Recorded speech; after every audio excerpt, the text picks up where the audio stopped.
Ce qui est vrai est qu'il y a d'abord des contradictions sérieuses au niveau des chiffres ou des nombres avancés par les uns et les autres par rapport au nombre de victimes de ces événements malheureux qui ont frappé les chefs de la province Nord Kivu, la ville de Goma. Ces contradictions font perdre la confiance chez les uns tout comme chez les autres et ça crée encore une tension.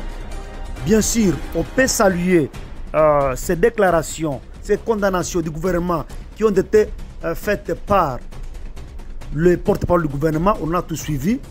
Et je pense que c'est à base de cela que le gouvernement agit-il de dépêcher sur le terrain M. Jean-Pierre Bemba, vice-premier ministre en charge de la défense. Bien sûr, il faut qu'on se dise une chose. Quand on est en train de pleurer, quand on est en train d'enterrer, il faut qu'il y ait un langage, il faut qu'il y ait une communication qui va dans le sens de permettre à ce que les gens comprennent le message.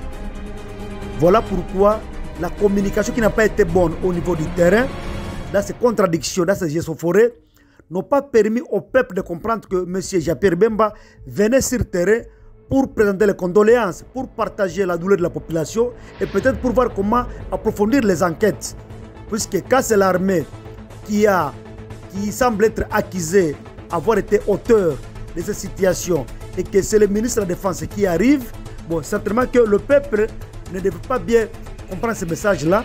Il fallait peut-être qu'il y ait des notables d'abord de la région qui devaient venir préparer le terrain, parler avec la population avant de faire venir le vice-premier ministre. Mais quand le vice-premier ministre arrive du coup, alors qu'il y a encore de la chaleur, il y a encore du feu, bon, je pense que ce n'était pas une bonne lecture.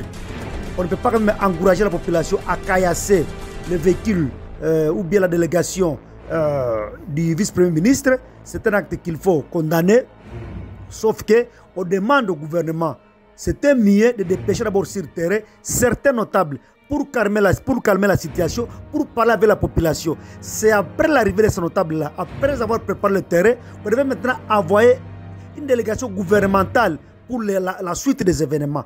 Mais les sang coule encore, les gens n'ont pas encore enterré, il y a encore des tensions. Je pense que c'était un peu imprudent d'envoyer notre vice-premier ministre. C'est ça ma lecture.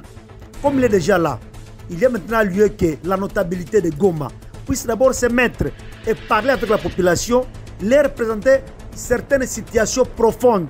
Pourquoi cela est arrivé et comment cela ne pourra plus arriver à Goma. Puisque quand les gens sont massacrés par les M23, les gens sont massacrés par les ADF, il y a juste encore des massacres pareils à pleine ville.